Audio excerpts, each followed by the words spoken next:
नमस्कार. आवाज माझा वृत्तवाहिनीत आपल्या सगळ्यांचं स्वागत. ओळ्याच्या काही ठळक घडामोडींकडे. बाळासाहेबांच्या पुतळ्याला पुष्पहार अर्पण करून मुख्यमंत्र्यांनी केलं अभिवादन. मुंबऱ्यात प्लास्टर कोसळून मुलगा जखमी आणि भारतरत्न लता मंगेशकर संगीत विद्यालयाचं मुख्यमंत्र्यांच्या हस्ते भूमिपूजन.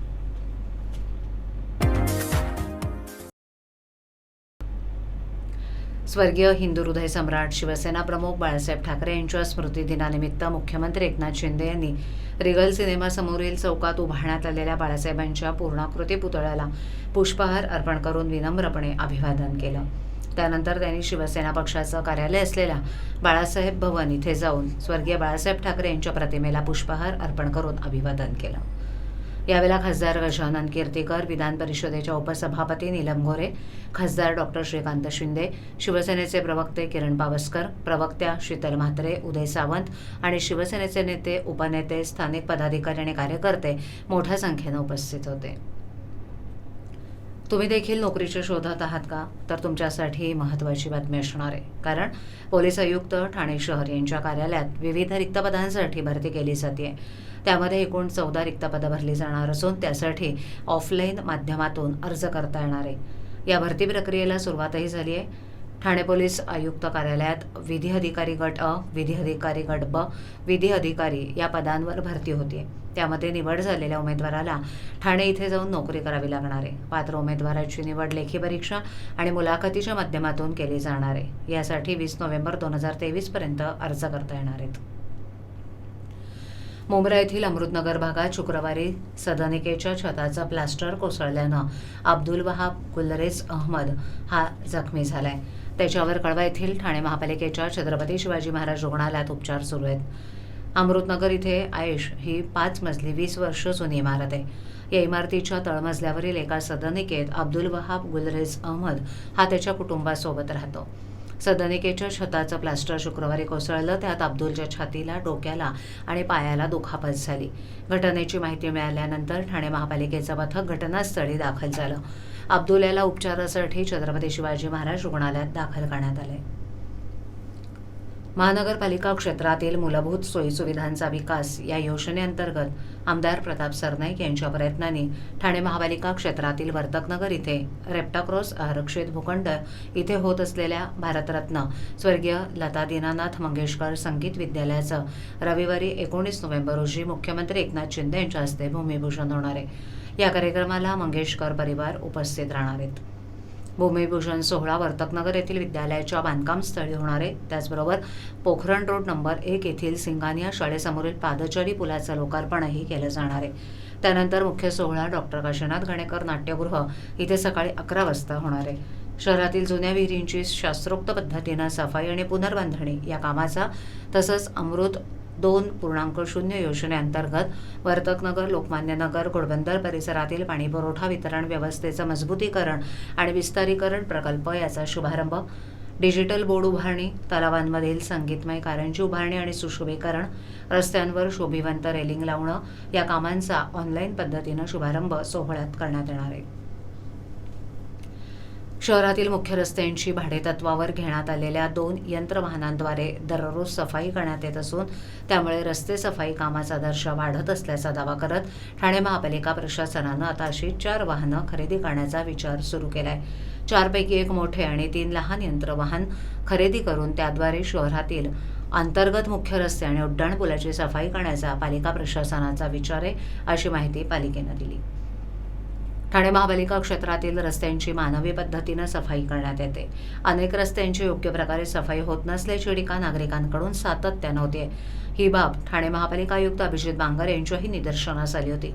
त्यानंतर त्यांनी ठेकेदारांना रस्ते सफाईच्या कामाचा दर्जा सुधारण्याचे आदेश दिले होते. परंतु वारंवार सूचना देऊनही कामात सुधारणा होत नसल्यामुळे त्यांनी काही ठेकेदारांना नोटीसा बजावल्या होत्या. अखेर यांत्रिक पद्धतीनं रस्ते सफाई करण्याचा निर्णय आयुक्तांनी घेतला. त्यानुसार 2 यंत्रवाहनं पालिकेनं भाडेतत्वावर घेतली. गेल्या 5 महिन्यांपासून या वाहनांद्वारे शहरातील मुख्य रस्ते तसंच पूर्व द्रुतगती महामार्गावरील रस्त्यांची सफाई करण्यात येते. एक वाहन दिवसभरात सुमारे 40 किलोमीटर रस्त्याची सफाई करत असून त्याचबरोबर मोठ्या रस्त्यांची सफाई जलद गतीनं होते. रस्त्यावरील कचरा, रस्त्याच्या कडेला मोठ्या प्रमाणावर साठणारी धूळ काढण्याचं काम ही वाहनं करतायत. दोन्ही वाहनांद्वारे महिन्याला 150 ते 200 टन कचरा काढण्यात येतोय. रस्ते सफाई कामाचा दर्जा वाढत असल्याचा दावा करत ठाणे महापालिका प्रशासनानं आता अशी 4 वाहनं खरेदी करण्याचा विचार सुरू केलाय। আমার নাম সুলতানা খাতুন। আমার বাচ্চার বয়স 2.5 বছর। আমার বাচ্চা ইনজেকশন টাইমে নিত। আমার বাচ্চার শরীর অসুস্থ হওয়ার কারণে আমার বাচ্চা কিছু ইনজেকশন নিতে পারেনি। আমি খুব ভয় পেয়ে গেছিলাম এটা নিয়ে, আমি কি করব, অনেক কিছু হয়ে গেছে। তারপর আমি দেখলাম আমি কি করে কি করতে পারবো। আশাদি আমার বাড়িতে আসলো, আশাদি আমাকে জানালো মিশন ইন্দ্রধনুষ একটি ক্যাম্প বসছে বাচ্চাদের জন্য, যেখানে আমি নিয়ে গেলাম। নিয়ে যেতে আমার বাচ্চার যে কটা টিকা বাকি ছিল সেগুলো সব দেওয়া হলো, তাতে বাচ্চা আমার অনেক ভালো হলো, আমার বাচ্চা সুস্থও আছে। আমি ধন্যবাদ করতে চাই আশাদিকে এবং মিশন ইন্দ্রধনুষকে।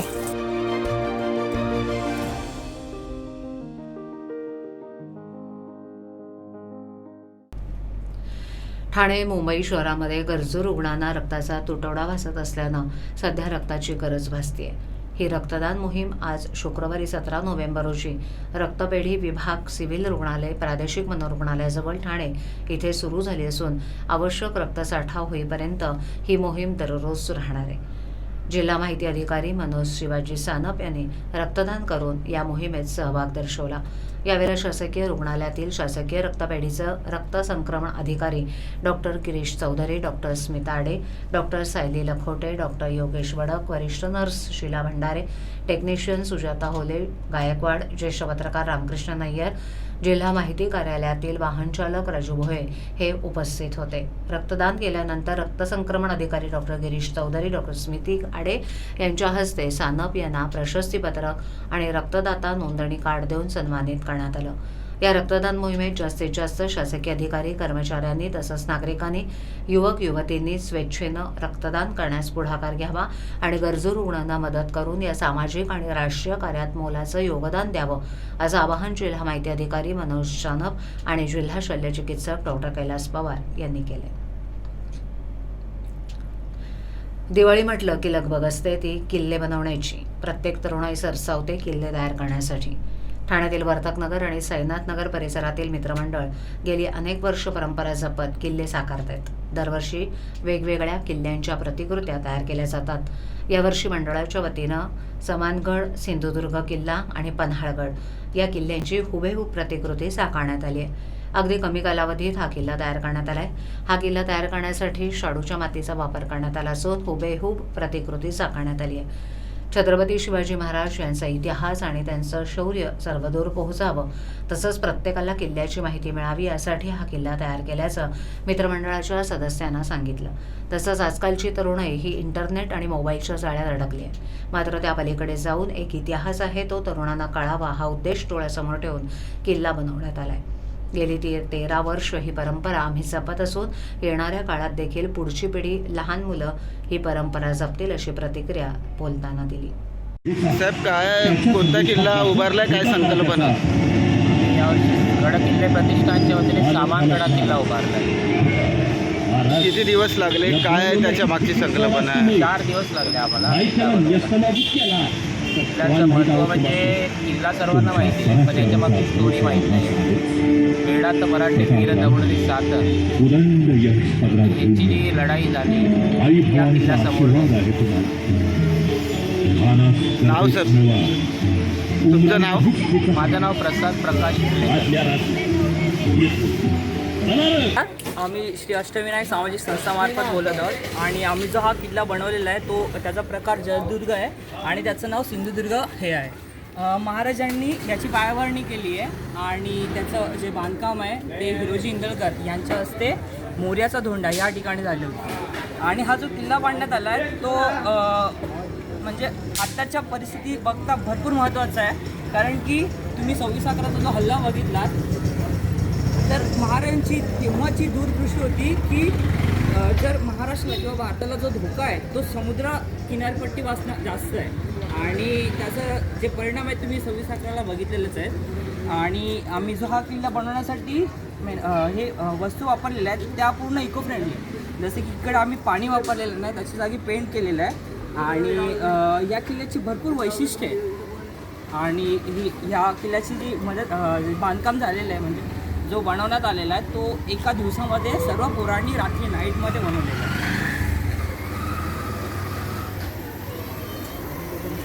आणि ह्या किल्ल्याचं वैशिष्ट्य म्हणजे आपण जर बघितलं तर हा किल्ला एका कुटेरी बेटावरती उभारण्यात आलेला आहे आणि त्याच्यासाठी 500 शिसे म्हणजे ते असे असतात, अशी एक वस्तू आहे की त्यांना खाऱ्या पाण्यापासून किंवा कोणत्याही वस्तूपासून धोका नसतो. त्यामुळे किल्ल्याचे जे बुरुज आहेत आत्तापर्यंत तुम्हाला चांगल्या परिस्थितीमध्ये दिसण्यात येतील.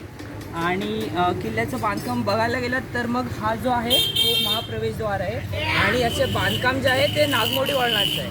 कारण की हे नागमोडी वळणाचं बनवण्याचं कारण हे आहे की शत्रूला सहजासहजी जी एंट्री आहे किल्ल्याची ती दिसण्यात नको यायला पाहिजे, म्हणून ती नागमोडी वळणाचा हा महादरवाजा बनवण्यात आलेला आहे. आणि पूर्ण किल्ला दुर्ग जरी समुद्राच्या अवतीभोवती असला म्हणजे मधोमध असला तरीसुद्धा दुर्गावरती खाऱ्या पाण्याच्या विहिरी आहे. त्यांचं नाव दूधबाव, साखरबाव आणि दहीबाव असं आहे. या 3 विहिरी आहेत. तर मग या किल्ल्याचं वैशिष्ट्य सांगायला गेलं तर छत्रपती शिवाजी महाराजांच्या पुत्र राजाराम महाराजांनी 1695मध्ये महाराजांचं एक शिवमंदिर इथे उभारण्यात आलेलं आहे. ते की शंकराच्या रूपात त्यांची मूर्ती आहे या शिवराजेश्वर मंदिरामध्ये. आणि तसेच दुर्गावरती 2 फांद्याचं झाड आहे. आता ते 2006मध्ये त्याच्यावरती वीज पडली त्यामुळे ती फांदी जी आहे ती एकच फांदी तुम्हाला बघण्यात येते ही इकडे मध्ये.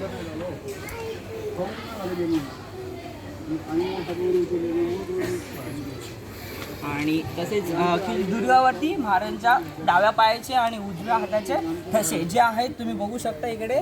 आणि हे बक्षीस स्वरूपामध्ये हिरोजी इंदळकरांनी महाराजांकडून मागण्यात आले होते. जर किल्ला जेव्हा उभारण्यात आला 3 वर्षामध्ये किल्ल्याचं बांधकाम जे आहे ते पूर्ण झालं होतं आणि महाराजांनी विचारलं की हिरोजी इंदळकरांना काय हवं तुम्हाला.